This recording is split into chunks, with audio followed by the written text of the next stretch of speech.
चलिए सीधे रुक करते हैं प्रयागराज का। हमारे साथ मौनी महाराज जी जुड़े हुए हैं, परमहंस आश्रम के पीठाधीश्वर है। मौनी महाराज जी, जो बात सतीश जी कह रहे हैं कि जो बहुत बड़ी आबादी है, अधिकतम लोग जो हैं वो धर्म, आश्रम, संस्था, बाबा इनके पीछे पड़ना ही नहीं चाहते, तो ऐसे में जो धार्मिक गतिविधियां हैं लोग उससे दूर होकर अपने बच्चों को पालना चाहते हैं, भविष्य बनाना चाहते हैं। लेकिन जो खामियां हैं उसको मिटाने की जिम्मेदारी आपकी है। जो 1000 साल पहले गलत चीज़ें लिखी गई, 500 साल पहले गलत चीज़ें लिखी गई, उसको आप लोग सुधारिए।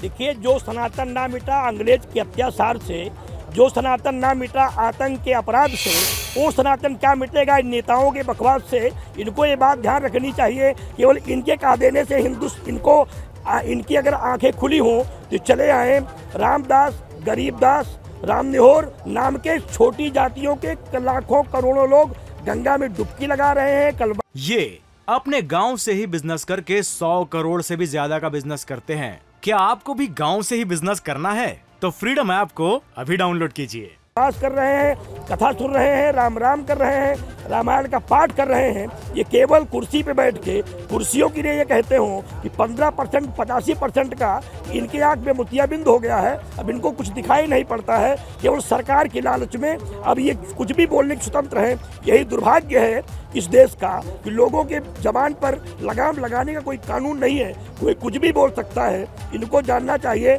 संविधान के अनुसार पूरा देश सुरक्षित है, संविधान के अनुसार सबको अपने धर्म का पालन करने का अधिकार है। स्वधर्मो निधनम श्रेयः परधर्म भयावह, हमें गीता कहती है। तो जो लोग धर्म को मानते हैं उनको भी रहने का अधिकार है, और इन जैसे लोग जो धर्म को नहीं मानते उसको भी हिंदुस्तान में रहने का अधिकार है। बिल्कुल, ये महत्वपूर्ण बात सतीश प्रकाश जी, ये सवाल अहम है। आपने कहा कि संविधान ये आदेश देता है कि वैज्ञानिक सोच विकसित हो, लेकिन संविधान ये भी कहता है कि सभी अपने धर्म को मानने के लिए स्वतंत्र हैं, और ये अधिकार किसी को नहीं देता कि आप दूसरे धर्म, दूसरी की मान्यता या दूसरे के अध्यात्म को आप अपमानित करें। ये सिलसिला तो एकदम ऐसा चल पड़ा है जैसे सबको लगता है कि यही हमारा पहला संवैधानिक हक है कि हम गाली देंगे, खुल के देंगे। देखिए, मुझे धार्मिक गुलामियत जो है ना, चाहे वो राजनीतिक गुलामी हो या धार्मिक गुलामी हो, मैं उसका विरोध करूंगा ही करूंगा।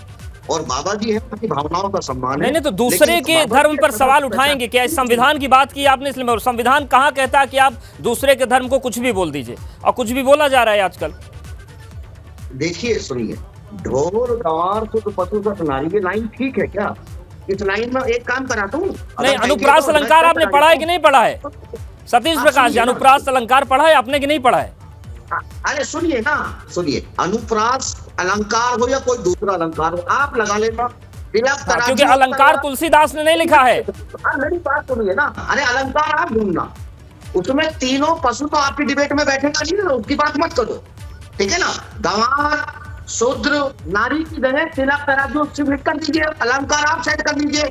चलो ठीक है, 15% लोग आप मानिए। देखिए, मेरा ये कहना भी गलत होगा। एक पढ़े लिखे व्यक्ति होने के नाते मैं भी ये कहना चाहता हूँ कि देखिए, ऐसे धार्मिक विवादों का हल कहीं ना कहीं बातचीत है। इधर से रिएक्शन आएगा, इधर ही आएगा। अब जो शूद्र है, जिसको आपने कल बंधक बना लिया था, तो पढ़ा लिखा है, आपसे सवाल पूछेगा 100%। अब ये धार्मिक चाशनी में डुबो करके किसी आदमी को बहुत दिन रखा नहीं जा सकता, सवाल उसमें पैदा होंगे। नहीं, मौनी महाराज वही तो बता रहे हैं कि जी आप 85% की बात कर रहे हैं, वो गंगा नहा रहे माघ मेला में, कल्पवास कर रहे हैं और वही राम कथा सुन रहे हैं। तो स्वामी प्रसाद मौर्य, उनके 1000 लोग हो सकते हैं उस फेहरिस्त में, लेकिन सब पूरे 85% आप कहां से ले आते हैं? अब सुनिए ना, ये तो अरे मैं यही तो कह रहा हूँ ना कि भारत में कितना भी आप बलात्कार कर लीजिए, चोरी कर लीजिए, गंगा स्नान कर लीजिए, आपके पास सब लूट जाएंगे। क्या ये सच है? क्या ये सच है? देखिए, भारत में गंगा में स्नान करने से पाप मुक्त नहीं हो सकता। पाप मुक्त होने के लिए उसको वादा कानूनी व्यवस्था है, अदालतें हैं, थाना है, सरकारें हैं, निगरानी है। ये आस्था से देश नहीं चलता। बलात्कार का मतलब गंगा से कोई फायदा नहीं होने वाला। नहीं, होता है सतीश जी, जब चुनाव आते हैं तो इन्हीं नेताओं के, जो स्वामी प्रसाद मौर्य जैसे लोग हैं, इनका पाप गंगा नहाने से भी धुल जाता है, आरती करने से भी हो जाता है, सब हो जाता है। लेकिन बहस अंतहीन है। आपने जो पॉइंट कहे हैं उससे मैं बिल्कुल असहमत नहीं हूँ, वो बहुत जायज़ पॉइंट है और इस पर भी विचार होना चाहिए। लेकिन जो बात हीरो वाजपेयी जी कर रहे हैं, जो मौनी महाराज कर रहे हैं, वो मुद्दे भी ऐसे हैं कि आस्था का विषय है। ये अपने गांव से ही बिजनेस करके 100 करोड़ से भी ज्यादा का बिजनेस करते हैं। क्या आपको भी गांव से ही बिजनेस करना है? तो फ्रीडम ऐप को अभी डाउनलोड कीजिए।